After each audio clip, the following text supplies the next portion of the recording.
comfortably zoned with the Zigzag Man in Alameda, California, pushing on the doors of life marked pull and fighting the unholy trinity as we go. Big business, organized religion, and government.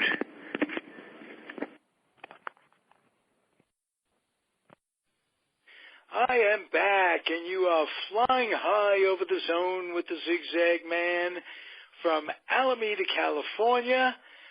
I'm bi-coastal tonight. My guest is from New York City, Alan Blumkin. How you doing, Alan? Pretty good. My pirate. Good. You're my co-host on New York City Baseball, another show on the Comfortably Zoned radio network. And tonight we're on my podcast show, and I'm happy to have you always on these airways, but particularly happy tonight because I wanted to talk a little NBA basketball from the old days, old school NBA basketball from when I grew up in the 50s and the 60s. Alan's a couple of 3 years older than me, so he can help fill me in on some questions I have about the early days, especially the New York Knicks, Madison Square Garden. What's your earliest memory of basketball, Alan? Well, my first was season of 1950-51. And it's funny because I started following basketball before I started following football, because basketball was anemic to here, and that was the year that CCNY won the NIT and the NCAA in the same year. You could do it back then. And, of course, they were primary in the college basketball scandals. And because college basketball took a very big dip because of the scandals that year, pro basketball came to the forefront. I started watching Knicks games on the local TV here, and I became fascinated with it. And the Knicks that year happened to reach the finals and wound up losing the seventh game to the Rochester Royals. Who preceded the Cincinnati Royals? That's the Rochester Royals before the Cincinnati Royals. Right. And they're now the Sacramento Kings 3 iterations later. Right. Okay. And they were almost out and gone somewhere else. They would have been the first. Well, Rochester and Fort Wayne were in the league at the time, and Fort Wayne and Rochester moved to Detroit and Cincinnati after I think it was the 55-56 season. But they were in Rochester. Right, these are the Fred Zollner years, if I remember correctly. Yeah, Zollner owned the Pistons, and the Royals were owned by a man named Lester Harrison. And this is so long ago that Red Holtzman, who later went on to win the 2 Knicks championships, was the third guard for Rochester. Oh, really? I didn't remember that. This is how far back this goes. Yes, absolutely. And Knicks, rest his soul, Red Holtzman, responsible for See the Ball. Yeah, and the starting backcourt for Rochester were Bob Davies, who was a legend at Seton Hall, and Bobby Wanzer. And the Knicks had made in that era made 3 straight finals. They made the one against Rochester, and then the next 2 years against the Minneapolis Lakers with Mikan. Right. Mikan and the Knicks lost both of those finals too. Their stars were Carl Braun, Harry Gallatin, Sweetwater Clifton, and Dick McGuire for that period. Right. Then they went into a decline, as they always do, until the championship teams they had in the late 60s and early 70s. The Knicks history over 70 years has been sort of like the A's in baseball. They're either very good or very bad. There's very few seasons that are mediocre. Right. I just happened to catch him when my early years of following them. I mean, I was vaguely aware of them in the years that you're talking about with Rochester and Zoller and all that, Harry Gallatin, Clifton and all that. But I really started following them when they were horrible. The Charlie Tyree years. Oh, yeah. We had Nick. It was just terrible. But this gives me an excuse to tell one of my favorite anecdotes. When I was a kid, I used to go down to the hotels where visiting players of all sports would stay, and I'd get autographs and get to meet players and chat with them once in a while. And it's just, it was a whole lot of fun. And there was a hotel in New York that was close to the Garden, the old Garden on 48th Street, and the Boston Celtics would come in. I can't think of two hotels, two or three that the players would stay in. Can't remember the names of them off the top of my head. But I went down to see the Celtics and got a bunch of autographs, and Bill Russell was there. Bill Russell didn't sign autographs. Nobody even asked him to sign autographs anymore. I mean, everybody knew that you weren't going to get an autograph. If you can get a hello from him, that'd be cool, and that was cool. So one day, I fall into step with Bill Russell and Wayne Embry, who was finishing up his career with the Celtics, on the way from the hotel to the Garden. Just chatting with him, just going. And I said, I know you're a little nervous, because he had this reputation, did Bill Russell, of before every game he'd get sick. He'd throw up. This was well written about. Yeah. So I said, listen, I know you might be a little nervous, and but remember, you're playing the Knicks tonight with Charlie Tyree. You don't even have to throw up. And he cackles. He just looks down at me and absolutely, and that Bill Russell, cackle. So I said, Mr. Russell, I said, would you sign this to Ralph Best Wishes? And he looks at me and he picks up the pen on a piece, on a color photo from Sport Magazine where he's shooting. Oh, I'll tell you what it was. He's shooting a hook shot in the picture, and he's got his elbow in Dolph Shays' face. I said, Dolph Shays is from NYU. He was my hero. Look at your elbow. Would you do me a favor and autograph this for me? And he cackles again, and he signs the frickin' thing.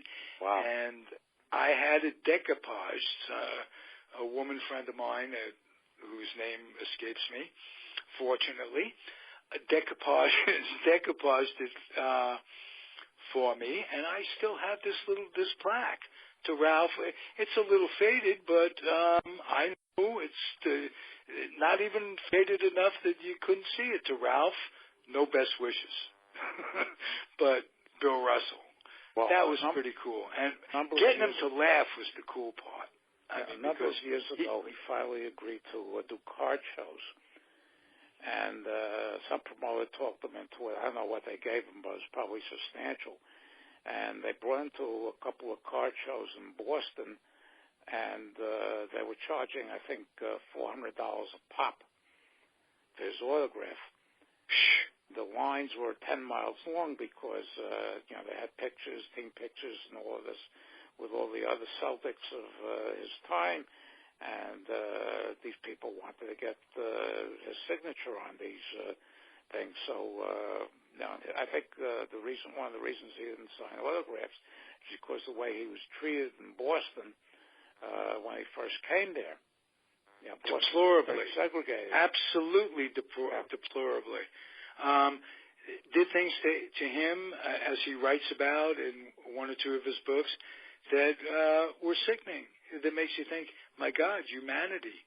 Now, one of the things that really annoyed me is I watched after last Sunday the presentation of the trophies, and when they presented the MVP award, which is named the Bill Russell Trophy, to LeBron James, the people broadcasting didn't even ask Russell if he was standing right there to come up and say a few words or present the trophy.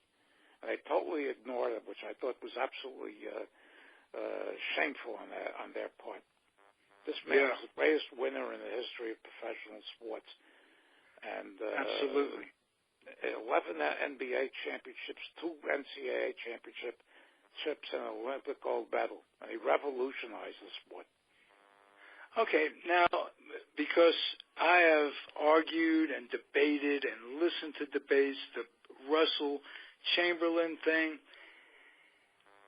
can you say that the Celtics would have won without Russell? No. Absolutely not. No. As good as his supporting cast were, it was made better by Russell's presence. Now, you can't say that about Chamberlain. I don't think he made the players around him better.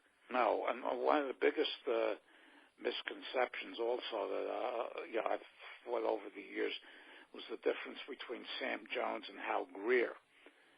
Oh, that was a close one. They were both terrific. He was Mr. Clutch. Now, I went to Sam Jones was. Sam Jones. I went to a playoff game in 1967 at the Old Garden. It was amazing. In those days, you could get tickets the day of the game. And the Knicks unexpectedly won a game up in Boston Garden for the first time in a millennium. And this was the third game, and the fourth game was played in the Old Garden. So a friend of mine and I went up and we got tickets. Sam Jones got 51 in the game. 19 for 30 and all 13 free throws. It was one of the greatest. You can bank on it. Sam Jones, he used that backboard. Greer, so sweet. Greer's playoff numbers, there were series that he didn't even make 40% of his shots. So when it came down to the real nitty-gritty, Sam Jones was always there. Yeah. Greer was terrific, too. And that 76er team with Wilt, Lucius Jackson, and I think Billy Cunningham might have been on that team. And Wally Jones and yes, coming off the bench. And and Greer. And Costello, too. Yeah. And that team, as a matter of fact, came from Syracuse. Yeah. With some tremendous roots. What happened? Are you listening, Eric Chapman? Paging Eric Chapman. That's just a little inside to my life. The Warriors were owned by Eddie Gottlieb, and after the 1961-62 season, that was the season that Chamberlain averaged 50.4 points a game and 48.5 minutes a game because that included overtime games. And they moved them out to San Francisco, and Philadelphia didn't have a team for a year. And after that 1 year, the Syracuse Nationals, who were a favorite team of a number of people I know because of Dolph Shays, came into NYU. Philadelphia and became the 76ers. Absolutely. And they had Al Bianchi, too, as another guy who was tremendous. Dolph Shays, when he passed away last year, I think it was 87 or 88, I posted that he was the first in a long, long line of great Knick mistakes. But when he came out of NYU, there was a competing league called the NBL, which had Minneapolis Lakers, the Rochester Royals, the Fort Wayne Pistons, and the Syracuse Nationals, among others. And the Knicks were in something called the BAA, and they offered him $5,000 a year. And Syracuse offered him $7,000 a year. He went back to the Knicks, and the Knicks wouldn't top that, so he signed with Syracuse. And the rest is history. It was the first line in about 1 trillion mistakes the Knicks have made over their 70 years. Oh, in drafting. I can think of some draft picks. And sometimes, it wouldn't work out. They had a kid from St. Bonnie named Stith. Yeah. It wasn't Sam. It was his brother, Tom Stith. Tom Stith. Sam was his brother and played a little bit with the Knicks afterward. Tom Stith was terrific in college and gets tuberculosis and it took him a year to recover, and I don't think he ever had his legs back or his stamina, and he just didn't work out.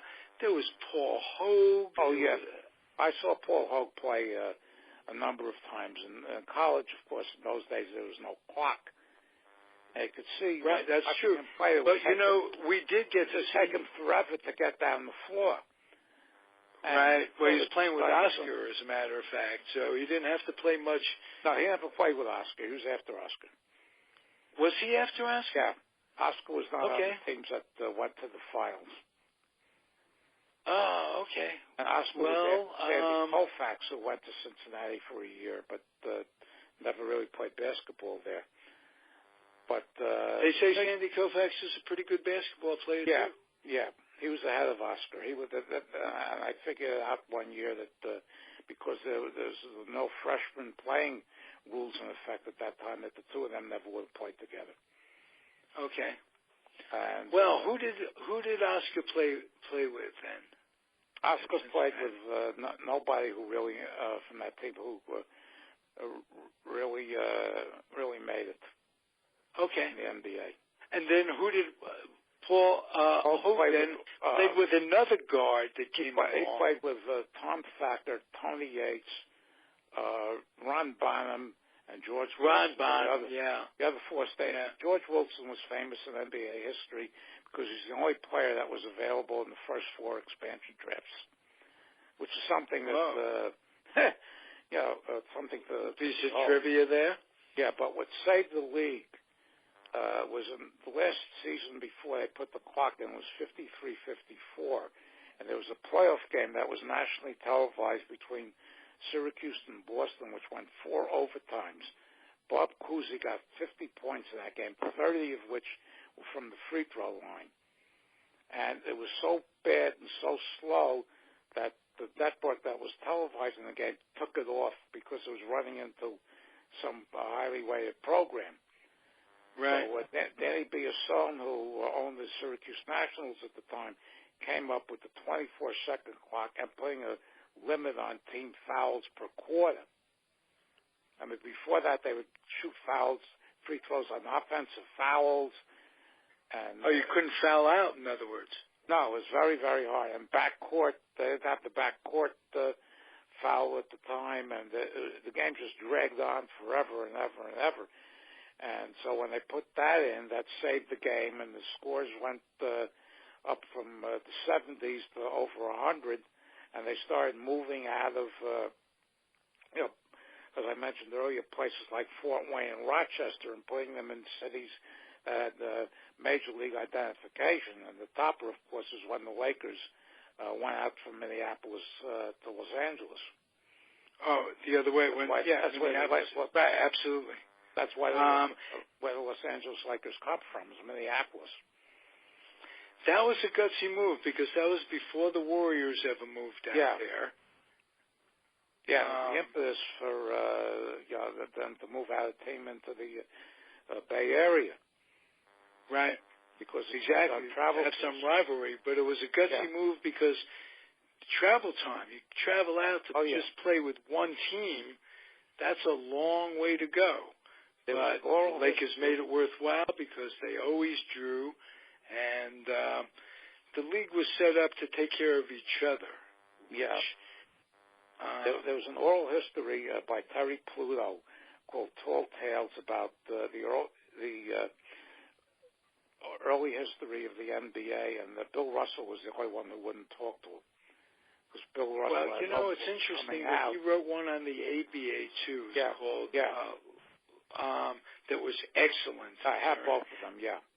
And they talked about, the early players talked about getting to places like Syracuse and Rochester and Fort Wayne during the winter time.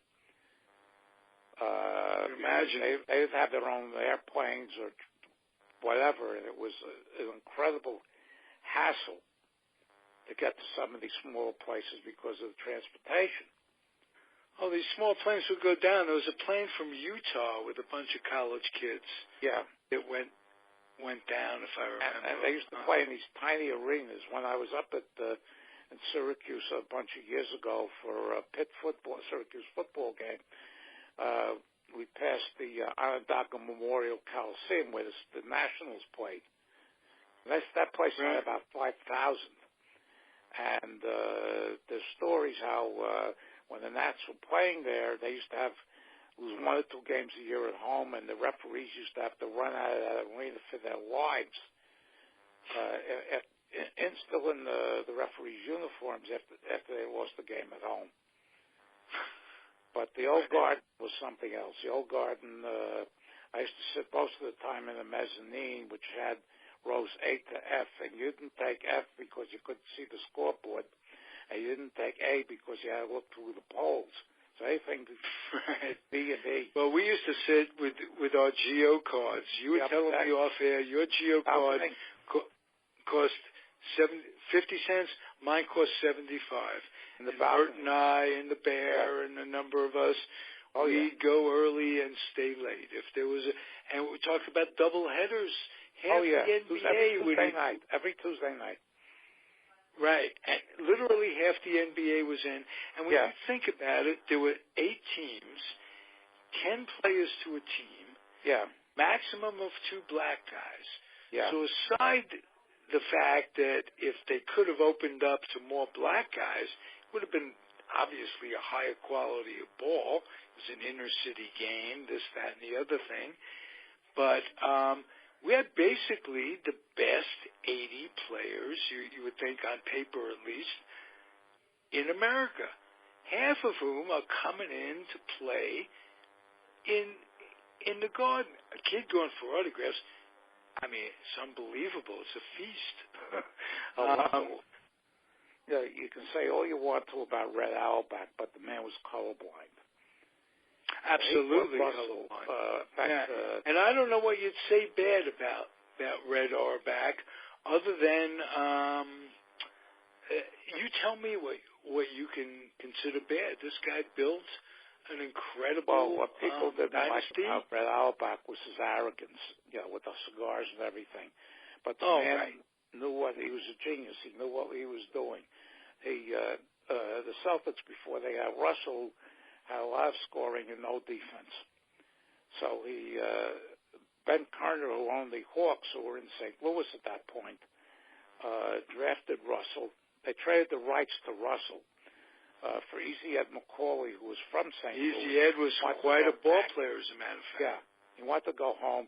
And Cliff Hagan, who played with Frank Ramsey at Kentucky and turned into a very good player. And they got the draft rights to Russell, and they took Russell, even though they knew Russell was going to spend half the season, playing in the Olympics. And, did they give up the rights to Hagan, too, to get... Yeah. I didn't know that. I just thought it was McCauley. No, but if it was Hagan, too, that wasn't that. Or Hagan had a great career. Oh, Hagan turned out to be a very, very excellent player for the Hawks. Absolutely. Opposite Pettit and Claude Lavella. That was... Right. They were the last all-white team to win the NBA championship. They won it in Russell's second year. Russell was injured in the final series. And the Hawks won it that year, and that was the only time that Russell made a final and lost. Because the only other time in his tenure was that year the Sixers won in 1967. Right. And so Russell not only he opened it up for black players, because after that you had Sam Jones came in, Elgin Baylor came in as a first pick overall. Oscar Robertson came as a first pick overall, and believe it or not, Walt Bellamy, when he came in, he was first overall with this. What they expanded at the Chicago, which is a franchise that's now the Washington Wizards. See, Bells was the first good center the Knicks had in my era. I couldn't stand him. We once. I liked him. I was in the game. When he got a rebound in the third quarter, they were playing the Hawks, and everybody got up and gave him a standing ovation. He could play against because he got a rebound. Yeah, he could play against Chamberlain a little bit. But, yes, he could, and against Russell. Russell would eat him for breakfast, lunch, and dinner. And really? They swapped him and Howard Kohlmeis, who's another one I couldn't stand. Butch Kohlmeis I didn't like either, but Butch Kohlmeis brought the Busher along. Yeah, they got the Busher. To me, it was addition by subtraction. And I didn't look at it that way. I didn't realize that Reed and they had another guy. Bad News Barnes, I think, was one of the. Am I right about that? Jim Barnes. They sent him to the Bullets for Reardon and Stallworth. Oh yeah. I think that's what they got for him. You know, you want to talk about rivalries? The Knicks playing against the Bullets. Oh yeah. Just terrific. Yeah, those matchups like Bradley coming up against Reardon. Jack Marin got him. Wesley Unsold, Kevin Lockery. Absolutely. Yeah, and the Pearl. And the Pearl. Yeah. Yeah, that was some good. And then, that was one of the great surprises, the Knicks getting Monroe and having he and Frazier work out so well. Yeah. I mean, absolutely two guys that needed the ball, that were going, no way, how can this happen? And it worked out beautifully. I don't know who to credit more, Frazier or Monroe, but I would have to credit Red Holtzman with that one. Yeah, well, Reed, when they got rid of Bellamy, Reed moved back to center. Right. Was he and the Busher left after 73, 74, Reed, because he was getting hurt all the time, and the Busher just had enough, and the team wanted to tank until they were decent a couple of years when Braylon King was there. But they were terrible. Hey, I wanted to touch on something that you brought up a few minutes ago, if you will, and that's the enigma of Boston accepting like 8 guys on their team that were black, right, before they even had Pumpsy Green in baseball coming up as the first black in 1959. And I got to share this story with you. Okay. Tonight, I'm looking for a follow-up show that Peter Golenbach and I did about racism in Boston. And we're talking about how Pumpsy Green, he interviewed Pumpsy Green way back then, and this, that, and the other thing. I realized Pumpsy Green lives out where I live, and I thought, well, let's see. I've tried over the years to see if I couldn't get his number. Let me try again with the Internet. Realized the guy lives in El Cerrito, not Berkeley, where I'd been looking for him. Get his phone number. Call. Speak to his wife. Pumpsy's not well. He's not taking calls. He's not doing shows. Wanted to get him booked. But I got a chance to give him a message from Peter Golenbach and myself, telling him how much we really appreciate, both as human beings, really appreciate all he had to do to come up and all he had to put up with in that racist organization of the Boston Red Sox.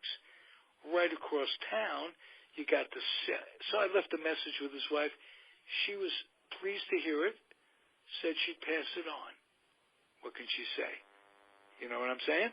Yeah. I hope he'll get it, because it was horrible with people like Rice and Tommy Harper and just guys had to put up with in that organization. And the Celtics on the other part of town, 7 blacks, all black starting team. But they didn't sell out the way the Bruins hockey team did. Well, you're not going to get black hockey most players. Most of Russell's early years when that was not very good. Although Willie O'Ree was the first black hockey player. You're a trivia guy. I think I mentioned on one of your earlier podcasts how Tom Yawk is in the Hall of Fame has always been beyond my comprehension. And the only reason I think that he's in is he probably contributed a lot of money there. Yeah. Yeah. So special kudos to Red, who you mentioned was colorblind, and it had to go beyond that because he's taken into a city that was famous. Well, he made Russell player coach. Yes. The last 2 championships they won with Russell was the player coach. And, that was unheard of at the time for a black player coach. I'm sure that Russell consulted with Auerbach once he got established on who to bring in and who not to bring in, because in the NBA, when you're playing with such small rosters, the superstars there was no other team that didn't keep a quota. They kept a quota of having 2 guys, 3 maximum. The Warriors, they had Alvin Adels, that guy, I think it was Joe Roberts or whoever it was. You couldn't have more than 2 guys who were black. Yeah, and one of the other Auerbach says, "Fuck that." We're human beings here. That's not how we do business. Black ball players that the Celtics had in those years was Satch Sanders, who was also out of NYU. Right. Satch Sanders was a tremendous defensive player. He's one of the best defensive forwards in the history of the league. And that was his primary. He sacrificed his offense almost totally to play defense. Yeah, and I read a story that Bill Russell wouldn't sign an autograph for Satch Sanders once. And Satch Sanders says, "Are you serious?" He says, "No, I just don't sign autographs." That's what makes my story so funny to me in my own head. Yes, Satch Sanders. They picked up Willie Knowles and Wayne Embry at the end of their careers. Yeah. They had the Jones Ellie boys. Howell, who became a garbage man after playing 7 or 8 years with the Detroit Pistons. Interesting to me, too, Nelson, they had all these guys. They had these white guys like Lavella and Bailey Howell, who were really, if you think of where they came up and what they came up from, these guys were country boys. So Bailey Howell was out of Mississippi State. Right, exactly, and so you're far ahead of, and sports has always been this way. Sports has always been far ahead of the culture in terms of racial acceptance. I'll tell you. I don't think. Pardon me? Yeah, you're right. I'll tell you a little story. Please. First time I ever saw Oscar Robertson play was when he was with the University of Cincinnati. They came in for the holiday festival. That's where I saw him first, right? In those days, Ohio State. Yeah, those days. Indiana. Yeah, now it's St. John's and 3 schools you never heard of for 2 right. days. If he came in with Cincinnati in the final, they played against Iowa, whose leading player was Don Nelson. And Oscar scored 50 that night. He was throwing basketballs in from all over. And every chance after that I got to see him play, I went. Yeah. And I used to see him he'd come in with Twyman and Bachorn. Yeah, and he was guys. Michael Jordan before Michael Jordan, but they never got to a championship round when he was with the Royals because the Celtics were always in their way. And the same division. He never got a ring until he teamed up with Kareem Abdul-Jabbar in Milwaukee. Yeah, that one season. And that was something else because he was at the very end of his career, and Kareem was just starting. And I thought that really says a lot about the NBA in terms of, wow, look what we're watching here. Because Kareem goes on to be the all-time scoring champion, and like a lot of them, you could think of Hakeem and Shaq and all the great centers. When people think of the NBA, they still think Russell, Chamberlain for centers, whatever it is. I mean, there's been some great ones. He only played against Chamberlain for a couple of years. He never played against Russell. Because Russell. Yes, Kareem. That's right. And Kareem then came into the league in 1969, 1970. But it was, the story when they were hopping on LeBron James, with the rings, they only had 2 rings before this last series, that Jerry West played in 9 finals with the Lakers. He won once. In 1972, that was the year that they had the 33 straight wins. They beat the Knicks in the final. The Knicks beat them in 70 and 73, and the Celtics beat them the other 6 times. And West was there. Yes. And there was one year that 6 times. One year Baylor was hurt. He was injured. Elgin Baylor was out for the playoffs final, and the Celtics beat the Lakers in 5 games, and West averaged over 40 points a game in the series. But he had no help. Yeah, Baylor was very underrated. He wasn't underrated when he played, but in retrospect, when people think of the NBA, and I don't think he's as appreciated as looking back as he was dominant when he played in those years. Do you agree with that? Oh, Jerry West? No, I'm talking about Elgin Baylor. Oh, Elgin Baylor, of course not. I'm a site on Facebook called Vintage NBA ABA, and somebody posted a couple of pictures of Elgin Baylor. And that's exactly. I did not know there was a site. Would you send me a link to that, please? Yes, it's called Vintage NBA/ABA. Boy, I didn't know that because if you. Yeah, okay, good, great. It's a terrific site, and I participate in that one a lot. Okay, you'll put a link on that site. Yeah, I'll put a message out to you after we finish. Okay, that'll be great. And, so, what were you saying? And they put it's basically the 50s through the 70s. They put up a lot of ABA stuff, and frankly, it got to the point where I'd go see some net games when the ABA was in existence. Right. Typically a few years because I didn't like them coming in and pulling, especially pulling Rick Barry out of the NBA. Right, but you had Dr. J. You had some. Yeah. They did a lot of things that the NBA adopted after the NBA absorbed three-point shot. Pacers, Nuggets, and Spurs, and they brought in the three-point shot from that league. And the ABA did have some innovations, just the way the NFL, when they absorbed the AFL teams, brought in the two-point conversion, some other things that the AFL had been doing for a number of years. Absolutely. Well, I'll tell you what the ABA did when they folded. They brought guys like to the Hawks, like Gene Tormolin and Bill Bridges, and two guards whose names escape me. The reason they sold Julius Erving is because they had to pay a tremendous indemnification on territorial rights to the Knicks. At the time, whatever it was a few $1 million, and of course the Knicks wasted it. This is what happened. This is why they were forced to. The owner at the time wasn't very wealthy, and they were forced to sell Irving to the 76ers.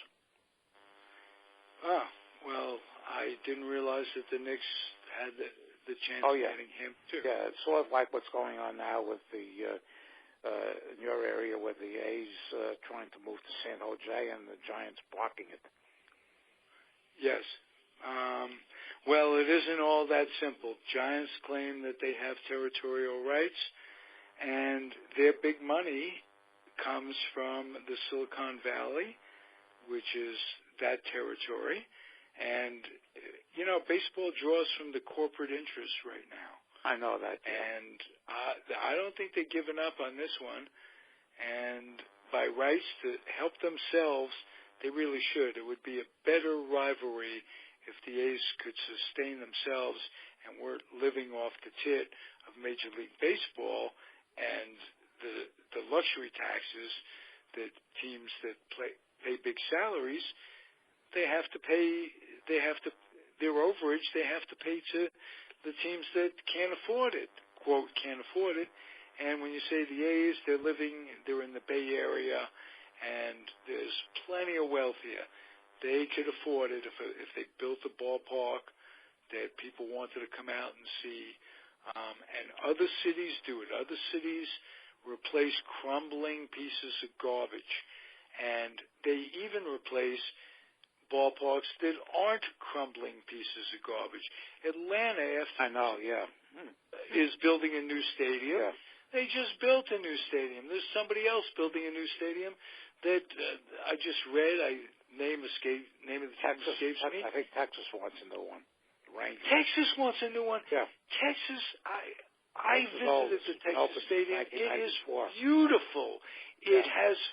It reminds me of the old Polo Grounds with I've been there the way it's. Yeah, my parents, they were alive, were down there. I've been there. I was there a few times. Yeah.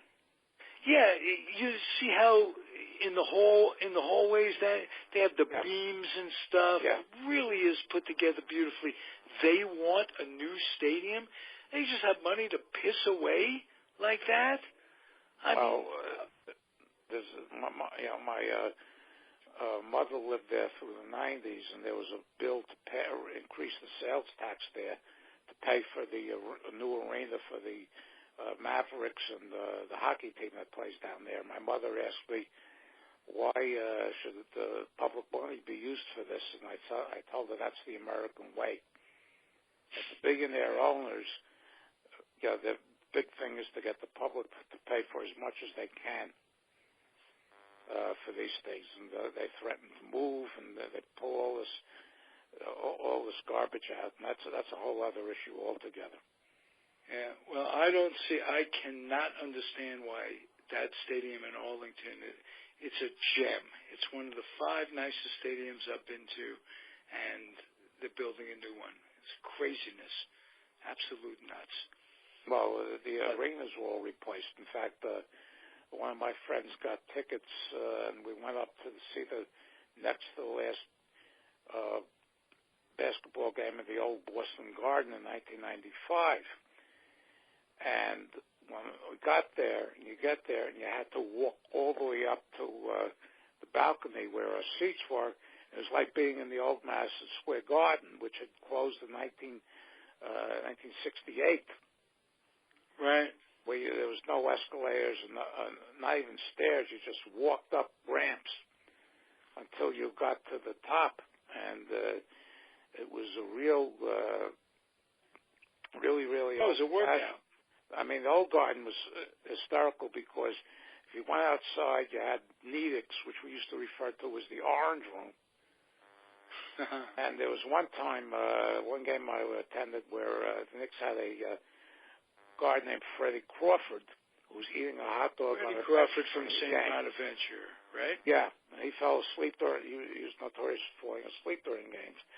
And the other side was a candy store. Had about 9 phone booths that were all tapped because all the betting who bet on the games would call up. And when I first started going, I realized people were screaming for the Pistons or the Bullets or whoever was playing in the first game of the doubleheader. It was because they had bets on the game. Right. The spread. Yeah. You'd be rooting for the spread. Oh, yeah. And one of the most amazing things that I ever saw, because I was gambling on a small level back in those days. This was in January of 1967. The Knicks were playing the 76ers. And the Knicks have a three-point lead with about 15 seconds to go. And they throw the ball out of bounds. So it goes back to the Sixers. And all the Knicks have to do is let the Sixers score a basket, and they win the game by a point. So Commarch is guarding Al Greer. And Greer drives in. Who is guarding Al Greer? Howard Commarch. Butch Commarch. Yeah. And Greer goes in for a layup. And, of course, Commarch fouls him.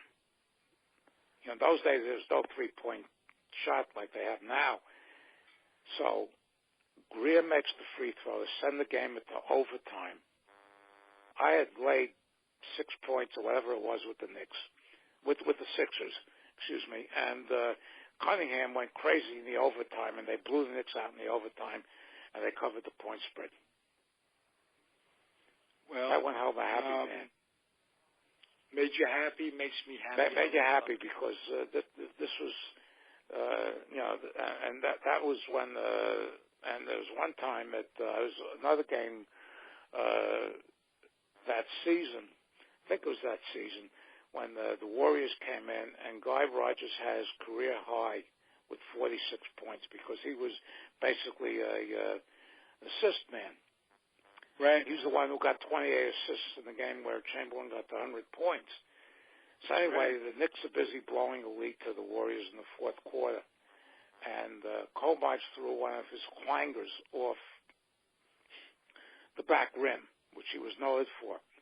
So the ball comes right back to him, and I yell from the mezzanine, "Shoot again, you SOB." Just as soon as I open the mouth, he shoots it, and again it's another clanger off the back rim. And God, I mean, he led the nation in scoring in college one year because the year before he led the nation in college, they had Nate Thurmond on the team. Nate Thurmond was another great situation with the Knicks when they passed him up to draft Art Heyman from Duke. Oh, God, that was horrible. They had the guy from Bowling Green. Right, that was Thurman, and Art Heyman just couldn't get the ball off. He was a slow Jew boy. Yeah, I saw him play at Duke when they came in to play in Pittsburgh in his senior year. And anyway, and so the year after Thurman came out of Bowling Green, Kovac took almost every shot on the team. That's right. He led the nation in scoring, and you look at his percentages in the NBA, he was shooting 38%. Yeah, he couldn't even hit 40% as a pro. Hey, don't forget Jack the Shot Foley. We got him from Holy Cross, too. And Barry Kramer. That was another one from NYU. And Billy the Hilbert Gill from Utah, and you could go back. Yes. No, you had one guy had a heart condition, never did show up. Yeah, Willie Gardner, they got getting him out of, I think, the Eastern League, They did so many, they traded Gallatin and Clifton to the Pistons, Mel Hutchins in a draft choice. Mel Hutchins tore his knee up in camp and never played maybe 5 or 6 games for them. I mean, they would just do things. Right. And but one of the things that made the period in the late 60s so great is after going so many years of making so many bad decisions that nobody could believe it when they were finally putting a team together. Right. Oh, yeah. And I watched that team grow. And they had the Van Arsdales. Yeah. They traded one of that. No, they didn't have both of them. They had Dick Van Arsdale. Went to Phoenix in the expansion draft. Right. Yeah. Yeah. And they got Walk, I think, at one. Yeah. I said they got Neil Walk, who was he came in with Phoenix. He was the flip side of Kareem Abdul-Jabbar in that draft. Milwaukee won the toss against Phoenix, and they drafted, Van Lou Alcindor, and Phoenix got stuck with Neil Walk. And when the Knicks got Neil Walk, somebody asked me why did they trade for him. I said just so Red Holtzman would have somebody to go to synagogue with him on road trips, which of course was sarcastic, but that was the only reason I could come up with. Well, we had nicknames. We used to call Kenny Sears. We used to call him the Pencil because he had blonde hair, looked like an eraser. We used to refer to Tyree as Dumbo because of his ears. You had Phil Jordan come in. Yeah, we used to have Ray Felix. We used to have pools on how many times he would hit the floor during a game because he was so skinny. And, Ray Felix was an attorney. Richie Garrett. Richie Garrett was about 6 years. He was the only player they had on that team. Yeah, Richie Garrett was an exceptional ball player. Of Iona. Yeah, for my own. Not, I would say it said Seton Hall, but it is. I own it, yeah. Yeah, and he was a Marine before coming. He was supposed to be the greatest thing since sliced bread, who couldn't play either. Who's that? Walter Dukes, he was out of Seton Hall. Oh, yeah, Wally Dukes. Stiff. Yeah. Wally Dukes. I had a friend, not really a friend, he was a camp counselor. His name was Barney Cable from Bradley. Oh, yeah, I remember that name, yeah. I think he's out of Bradley? Yeah, from Bradley, and he played with McMillan at Bradley, if I'm not mistaken. Chet Walker played there, too. Came out of Bradley. But he Barney Cable telling stories about players that he was playing with in the NBA. This is when I'm a kid. Yeah. And he talks about Walter Dukes who sprains his finger. He sprains his middle finger. And the trainer says, tape it to your next finger. So he tapes it to his thumb. Oh, God. I'm remembering this story from 40 years ago, 50 years ago now. More, as a matter of fact, and I always picture Wally Dukes, who was a bright guy in a lot of ways. He became an attorney, but there's a guy from, I think... taped his finger to his thumb. Several years ago, whose name escapes me, that was put on the basketball version of the disabled list because he got his tendons in his wrist strained from playing too many video games. I kid you not. Yeah. I kid you not. Does not surprise me. It's still. Hey, Alan, thank you for making a great segment. I so much enjoy your company. I haven't talked basketball on Comfortably Zoned since it's been, except I used to talk basketball with the late great Bernie Kersner, who coached Erasmus, another one of my camp friends. He was the director of Kittatinny Camp, and he had Billy Cunningham at Erasmus, as a matter of fact. And we talk on these airs, and I miss him. May he rest in peace. He's a great man. Well, I saw that. Thank you. One last thing. When I saw that your post with Sam Zervitz, that you discussed the NBA, that's what pushed me to let you know that I was pretty informed on this. Oh, and as with everything else, you're a maven. Is there anything you ever forgot? Oh, yeah. I'm 73 years old. I don't want to know what it is because you forgot it. Quick as I was. No, but you forgot it. So how do you know what it was? Okay. Well, sometimes I'm able to. One of the reasons I was able to play trivia so well is I was able to dig things out that sometimes there were times I amazed myself. Yeah, well, still have that ability to some extent, although it's not what it was 15 years ago. Your modesty amazes me as well sometimes. Thank you. I try to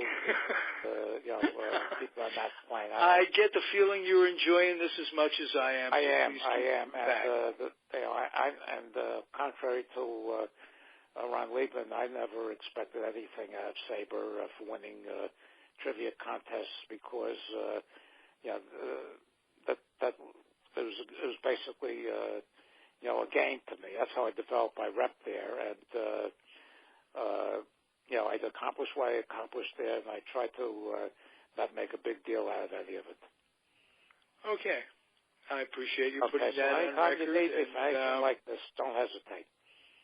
You just keep coming back, and that's all I want in life. I'm a simple man, Ron. So am I. I'm a simple man, Alan.